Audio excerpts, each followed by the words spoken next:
So, good evening. Myself, B. Kashinath, Senior Lecturer in Electronics and Communication Engineering, working at Government Polytechnic, Sangareddy, and I'm teaching the subject Data Communication and Computer Networks. The subject code is 18EC 503C, and it is comes under the fifth semester of the course. Today, that subtopic is functions of the OSI reference model. So, Open System Interconnect. It is ISO standard accepted in 1974 by the ISO.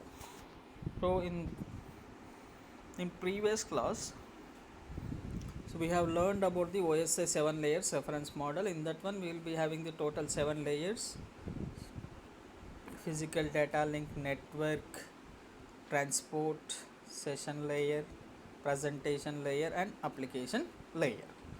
And we have discussed about how the data will move from source to destination when the data has to move. On the source side, it has to move from top layer to the bottom layer, that is from application layer to the physical layer at the sender side. At the receiver side, the data will go from physical layer to the application layer, and finally it will reach as the end user, that is the destination. And we have also discussed about the each has its own functionality and each has its own responsibility, and each layer will aid its above and below layers, and each layer will add extra data when the data means the data is in the form of packets. When the packets are moving from one layer to another layer, so it will add some headers or trailers. So in data link layer we are adding headers as well as trailer also. So as the data keeps on going from top to bottom or bottom to top, it will add the respective header or trailer. We are calling it as encapsulation. So after that we have discussed about the functions of the physical layer and functions of the data link layer. So what is the function of physical layer?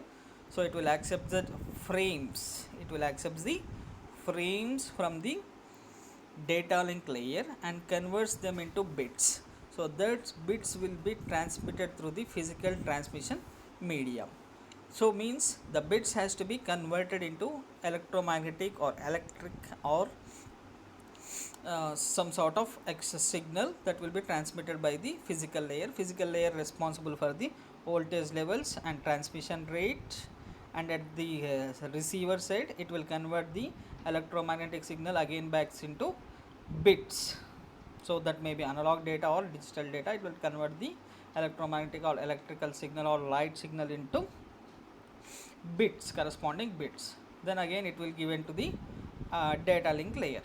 And the function of data link layer is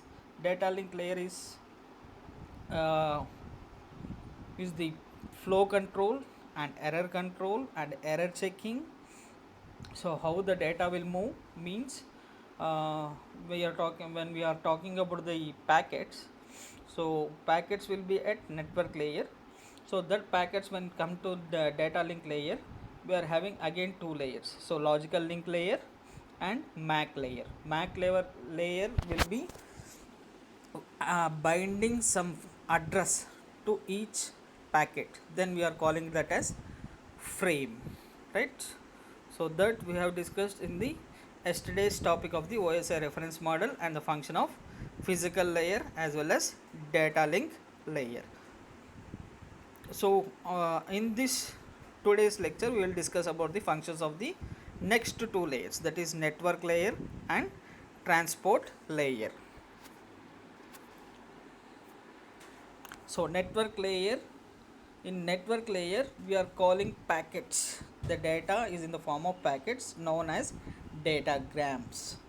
So these datagrams uses the network address, means so overall entire communication. So it has every packet, means the data will be splitted into packets So, and every packet will have its own address. So that address we are calling it as network address. So this is the logical address, and it does not depend on any hardware in the device or the device physical location.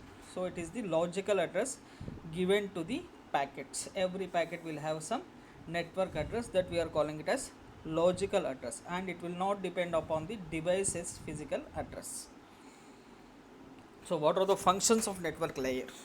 So network layer functions are, it adds address to the packets. So it will add address to the every individual packet. So packet may be of different lengths. So you can have big packets, small packets. So every packet has to move to the destination. So it will add where this packet has to move. So it will add the address to the packet. So that we are calling it as encapsulation, and it is responsible for correct addressing and delivery of the packets. So it is also responsible for the correct addressing as well as correct delivery of the packets to the receiver, and map the network address to the device physical address. So this is the main importance of the network protocol stack that we are calling it as internet protocol. So internet protocol, what it will do, it will map the network address to the device physical address. That is, logical address is mapped to the physical address, and it determines the best possible path for the packet. So that we are calling it as routing. So that routing we will discuss in the later, means in the next chapter we will discuss about the routing. So it will determine the best path for the packet. So shortest path or easily going path from sender to receiver, and divides the outgoing message into datagram. So we have discussed that whatever the message or data, that will be divided into datagrams or packets, and assembles the incoming datagrams into messages for the higher layer at the receiver side, and ensures that the packet is in the correct format for the destination. So and it will also ensures that the packet is in correct format for the destination layer.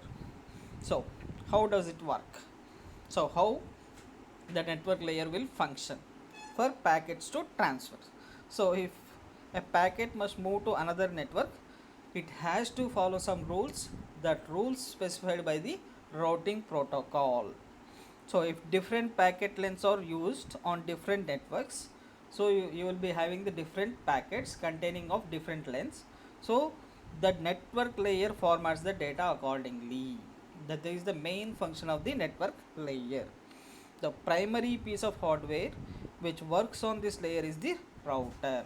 The basic hardware device which will function at the network layer is the router, which will configure the packets based on their lengths and based on their route, like that.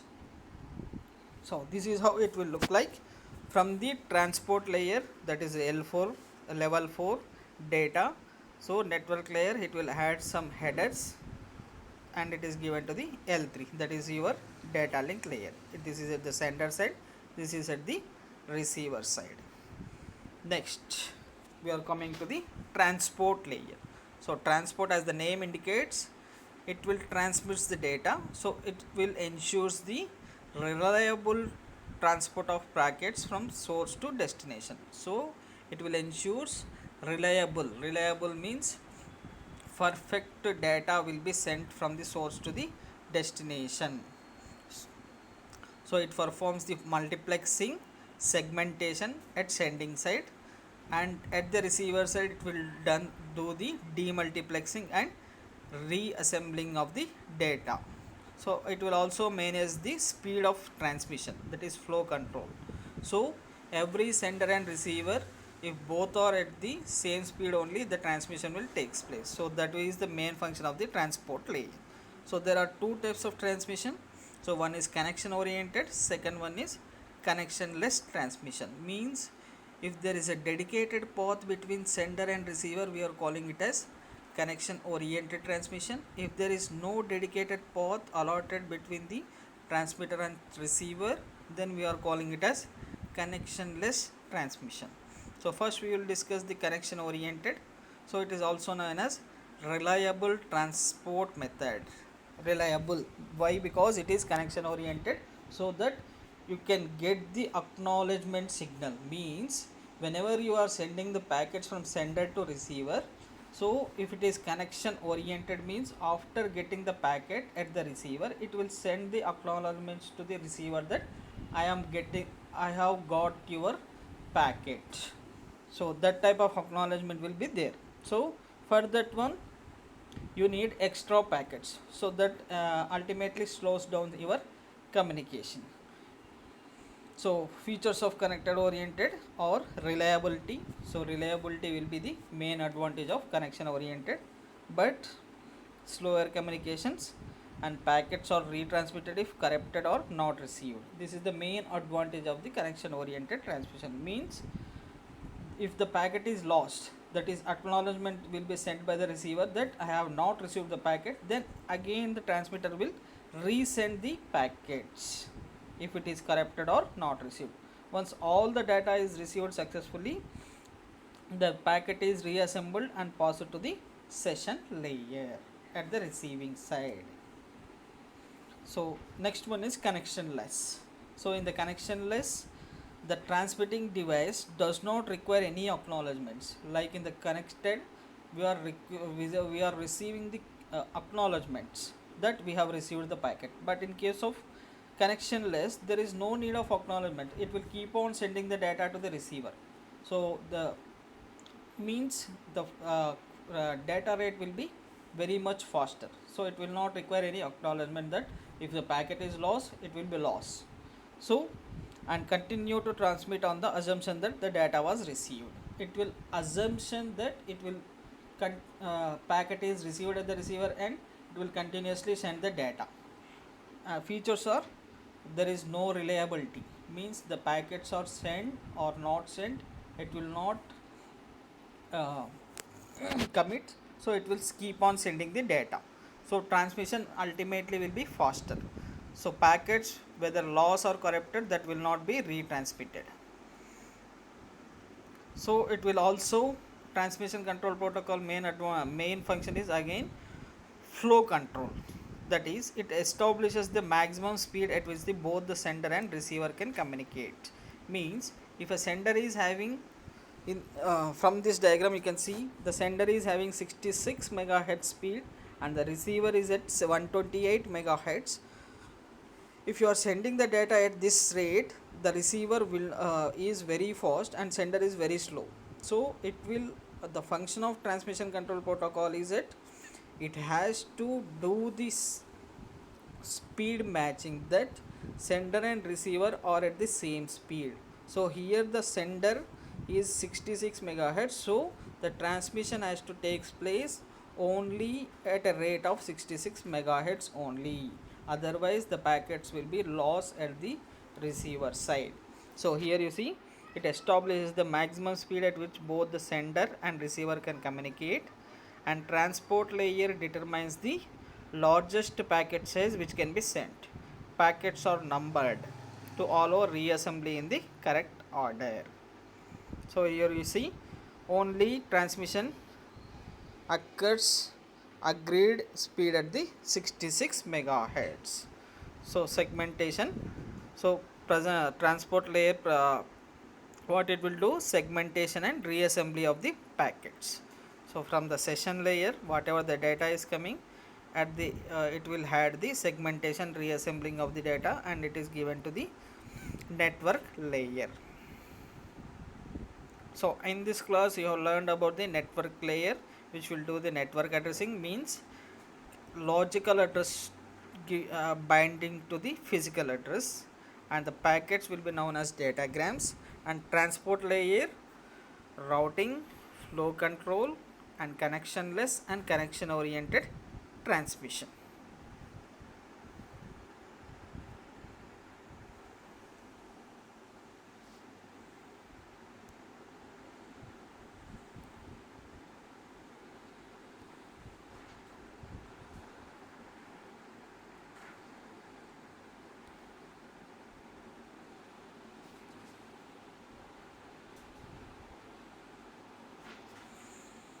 And the next layers are session layer and presentation layer and application layer.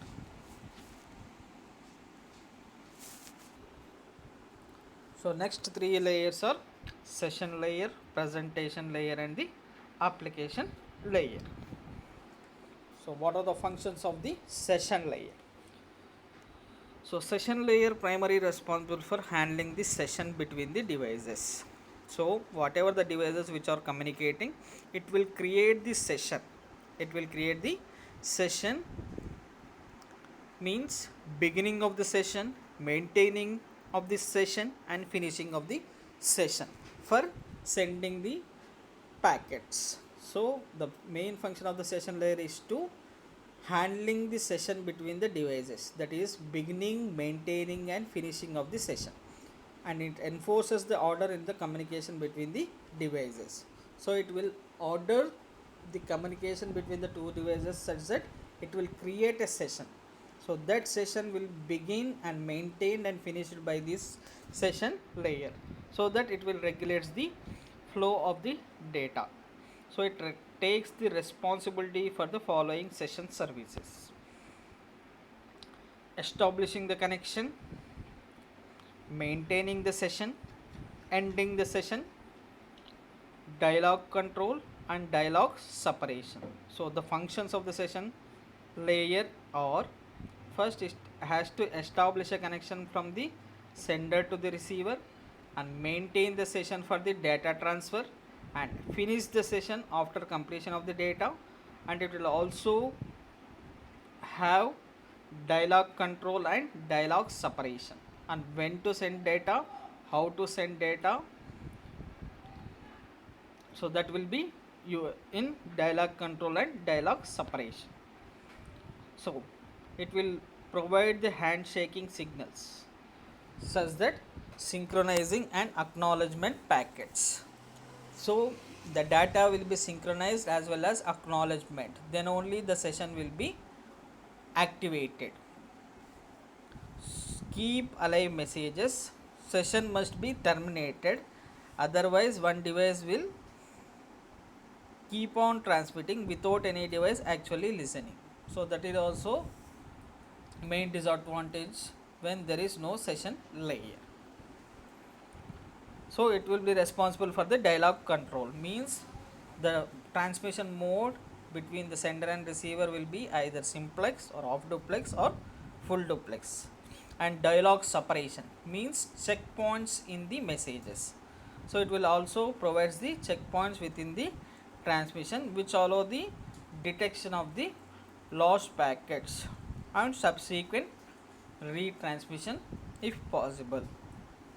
So dialogue control means what is the transmission mode, and dialogue separation means keeping the checking points such that if there is a detection of lost packets or subsequent retransmission of the lost packets. So this is how it will look like from the presentation layer. This is the session layer. It will have its own headers and it is given to the transport layer. So this next one is presentation layer. So after session layer we are going for the presentation layer. So this layer has three fundamental functions. First one is data presentation, how to present the data, and data compression, how to compress the data and encrypt the data. So in some cases if you want secure mode of transmission between the sender and receiver, so it has to be data to be encrypted at the sender side, and at the same time at the receiver side data will be decrypted. So the presentation layer is responsible for the data presentation. Compression, data compression is for reducing the amount of data, and data encryption for security of the data. How we are presenting the data? So data presentation. So whatever the data that is received from the application layer, presentation layer will convert the data into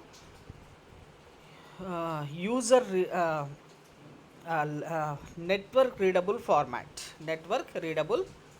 So enables the receiving device to understand the information sent from the source. Means, if suppose uh, I am a Telugu person, I am the sender, and the receiver is Kannada person. So I am sending the data in Telugu, he is receiving, but the communication is taking place, but he doesn't know the Telugu because he is a Kannada person. So what happens? The communication is taking place, packets are going, and he is sending the acknowledgement, again we are sending the packets, but communication taking place, but that is not the actual communication that we want. Means, we are sending the Telugu, he is the Kannada person, he won't understand the Telugu, so communication is happening, but he won't understand the Telugu.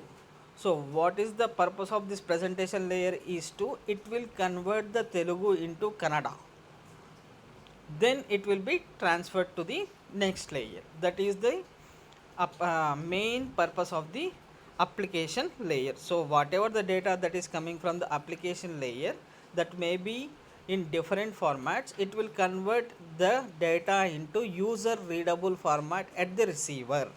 So enables the receiving device to understand the information sent from the source, and converts the data from native format to common format. So it is responsible for syntax and semantics. So it will convert the whatever the data into user readable format, mostly ASCII format. Example. And compression. So compression means I am having large amount of data that has to be transferred. So that large amount of data means we have to have more equipment and more infrastructure. So that's why what we are doing, we are compressing the data at the sending side, so that it will be, amount of data will be reduced, and that reduced data will be transferred. So by reducing the volume of data, transfers can take place in less time. Packets are examined, and such things as spaces in text will be removed. If there is any spaces, this will be removed, so that the data will be less. The destination device returns the data to its original format before passing it to the application layer. So there it will decompress the data. Encryption. So encryption allows the data to be converted to a form which hides its meaning. Means, we want secure transmission. Means, whatever the data we are sending, we don't want others to know about what type of data we are sending. We want secure transmission. So for that one, we are hiding the actual meaning by using of encryption. So apart from those who are listening, other people won't understand what we are talking. So that is, we are calling it as encryption. So not at all data is encrypted on its journey across the network. In order for decryption is at receiver side, which will require a key. So we are sending the encrypted data at the receiver, it has to decrypt with a key given by the sender. So layer 6,